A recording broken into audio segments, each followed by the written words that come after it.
Hello everyone, welcome back to GGN. This is part 2 for this news report today. My website is ggnonline.com. If you'd like to visit, you can subscribe with your email there. Also, you can check out all the videos I've done in the last, 2 or 3 years. Okay, so on YouTube, my channels are ddarko2012 and ddarko2013 is my backup, and I'm ready to go. So I'm going to cover and continue with the economy, and it says here, this is where we left off. We're talking about New York Times newspaper defending the Fortune 500's global human exploitation, talking about sweatshops in Asia and Walmarts and Targets flooding the market with cheap goods.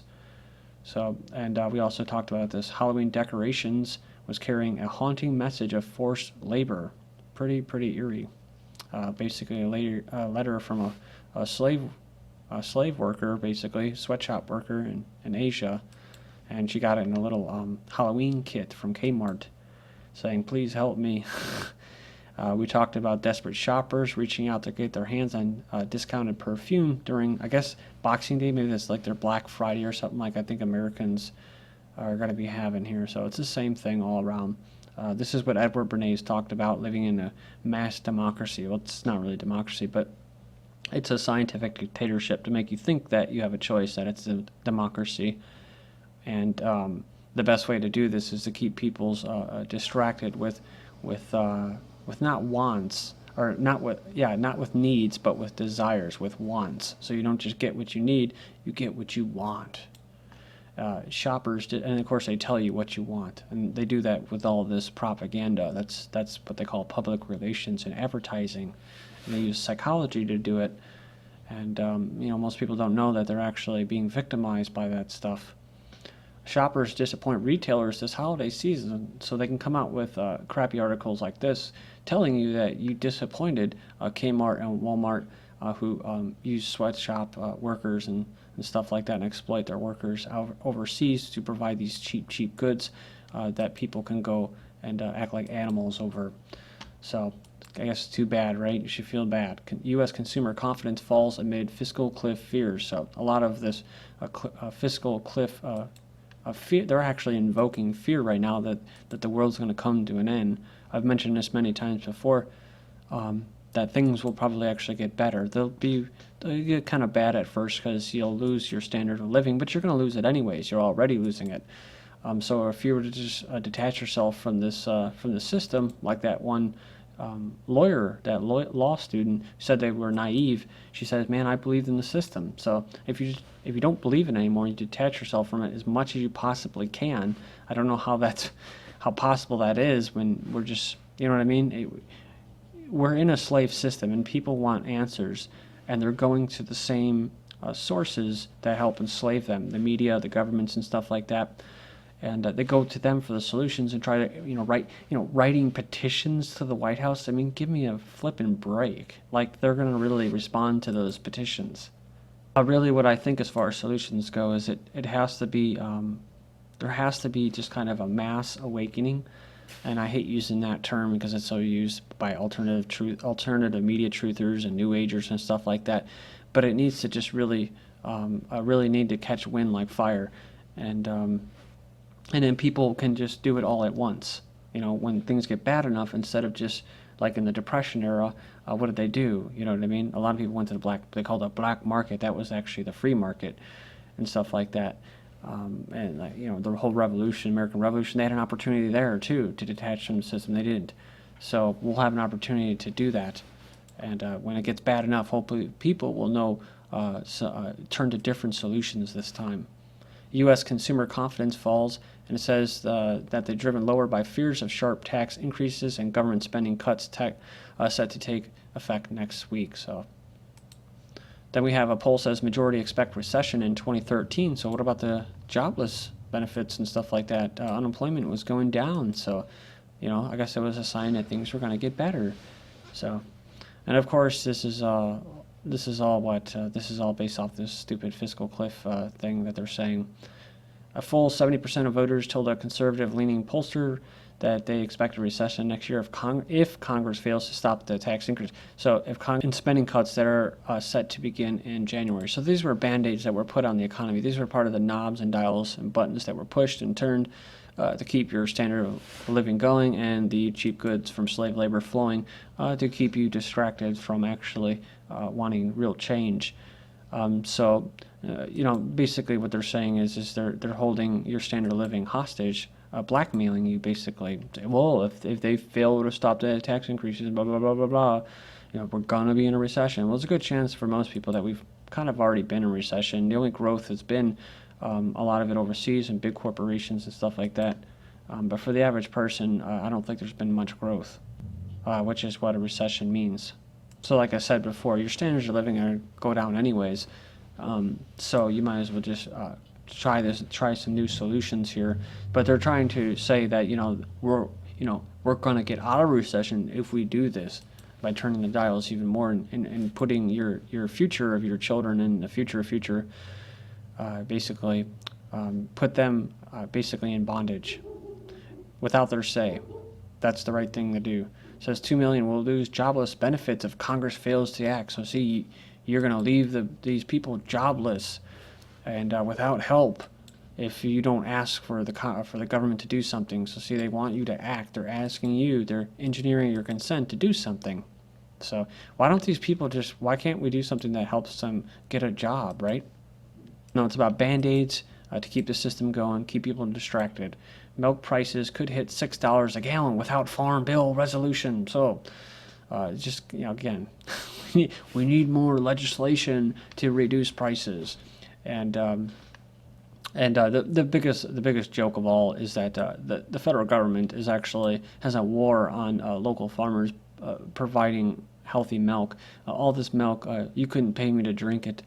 The amount of crap that is in there, I'm not going to go through it because I don't want you to, if you're eating, lose your meal or something like that. But it's pretty bad, and I think it's just kind of more of a weapon, a eugenics weapon more than anything. And the beef industry, like the dairy industry, like I said before, they're huge complexes. They rely on the government, like farm subsidies and farmers and agricultural stuff. So it's totally non-free market. So that's why they would have to go back to the government, because it's the government that creates these artificial low prices, because they have monopolies and there's not really too much competition, and it's heavily regulated.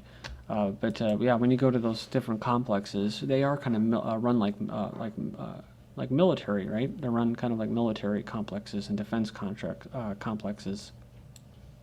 So it's not a fiscal cliff, it's a descent into lawlessness. So I don't really like that term, because lawlessness makes it sound like it's that's a stateless society or anarchy where there could still be a common law. So it says here the fiscal cliff is a myth. So it's not a tax or spending problem, it's a de-evolution into lawlessness. Some people say it's a spending problem, they spend too much. And it's so crazy how they twist this, especially in conservative radio. You hear them saying, well, it's a spending problem. And, it's like, yeah, it's not. What about the defense contractors? What about all the money that goes to Israel to fund their military? What about all the money that goes to pharmaceutical companies? I could just keep going on and on and on and on. But they rather make it about social welfare without talking about corporate welfare. In many situations, austerity programs are imposed on countries that were previously under dictatorial regimes, leading to criticism that populations are forced to repay the debts of their oppressors. It says, indeed, the IMF has already performed a complete audit of the whole U.S. financial system, something which has only previously been done to broker third world nations. Economist Mark Faber calls the U.S. a failed state. He says, indeed, we no longer have a free market economy. We have, quote, fascism, communism, communist-style socialism, kleptocracy, oligarchy, or banana republic-style corruption. You'll see what'll happen. They'll make a big deal out of this, and they'll say, "Oh, they'll pass this thing," and it's not going to be good for anybody.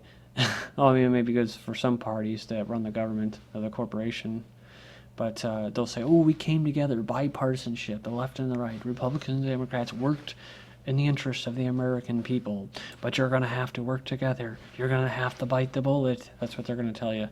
Chicago to claim unfortunate parking record. As of January 1st, its downtown meters will charge the most in the country. So it says here in the downtown Loop area, begin charging $6.50 an hour, up from $5.75 an hour. The company that operates the meters plan to have all machines set to new rates by the end of February, and former Mayor Daley got the city council to approve the company's 75-year contract in 2008. In return, the city got $1 billion payment, much of which has already been spent. Then we have couple with disabled boy slapped with 70-pound parking ticket as they carried him to the car outside their home. They've been fitting special splints to the son, 4 years old. Their temporary restrictions have been imposed outside their home. The council refused to appeal because their case lacks any merit. So, despite pleading with the warden to use some common sense, the ticket stood. So that's real nice.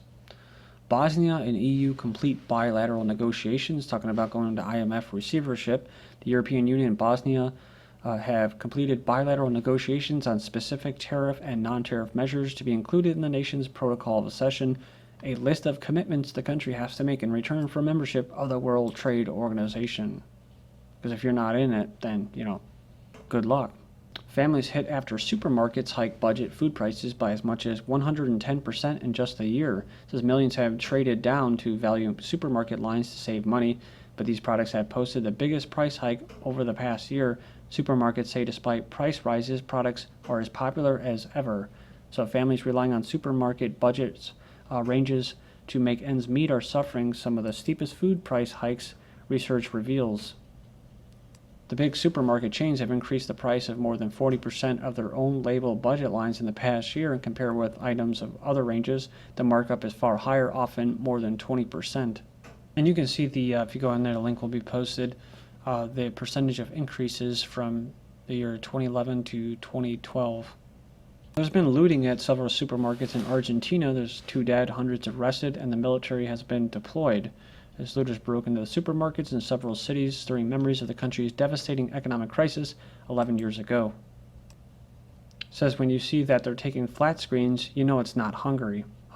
So that's the first thing I thought. They said they were storming the supermarket, made off with flat screen televisions and goods. This is what happened in the UK as well. And we're talking about economic recovery, more homeless young adults, the tens of thousands of underemployed and jobless young people, many with college credits or work histories, are struggling to house themselves in the wake of the recession, which has left workers between the ages of 18 and 24 with the highest unemployment rate of all adults. They say they're an elusive group that basically is hoping to avoid the lasting stigma of public homelessness during what they hope will be a temporary predicament. Those who can move back home with their parents, the so-called boomerang set, are the lucky ones. The young adults are the new face of a national homeless population. Caseworkers say that it's growing, and yet the problem is mostly invisible. It says most cities, states focus on homeless families have now made special efforts to identify young adults who tend to shy away from ordinary shelters out of fear of being victimized by an older, chronically homeless population. Hunger and homelessness rise dramatically in the United States, says a study. Said they're on the rise in the U.S. and cash-strapped cities, and social services are being forced to turn needy people away empty-handed, a study published Thursday. Yeah, it does suck too, because everything is marked off, zoned, and divvied off. That's why you have fences even in the desert. In Australia, I think there's 3,000-mile long fence. It's one of the longest fences in the world. Everything is sectioned off and owned privately or publicly and stuff like that. So you can't just be a nomad. You can't roam to go and eat bark and forage off the earth and stuff like that. Cops see you doing that, man, you're gonna get busted. They'll throw you in jail. You can be, oh, great, but it's not going to be great. You don't want to go in the back of the squad car and go in the jail and stuff like that. The harsh truth is that we're not free. And people can try to convince themselves that they're free, but they're not. And like I said, until there's a mass awakening where people can just get let go of the system, maybe we could become free and not be coerced into doing everything. What sucks about homelessness is that there's a lot of people, especially, in the capitalist society, as they say, just in most of the economies are the same now, is that if you're homeless, you're a failure. You're a failure, and you should almost wear that as a badge, because it's like it could be that you're a failure, but it could also mean that you're just not going to participate and be coerced into this system anymore. We have U.S. postal workers go on a 6-day hunger strike. It says says that 13,000 jobs have already been eliminated in a bid to rescue the USPS, which is reported losing up to $25 million per day. They want to close half the facilities and cut hours by 25 to 75%. This is GGN. Thank you.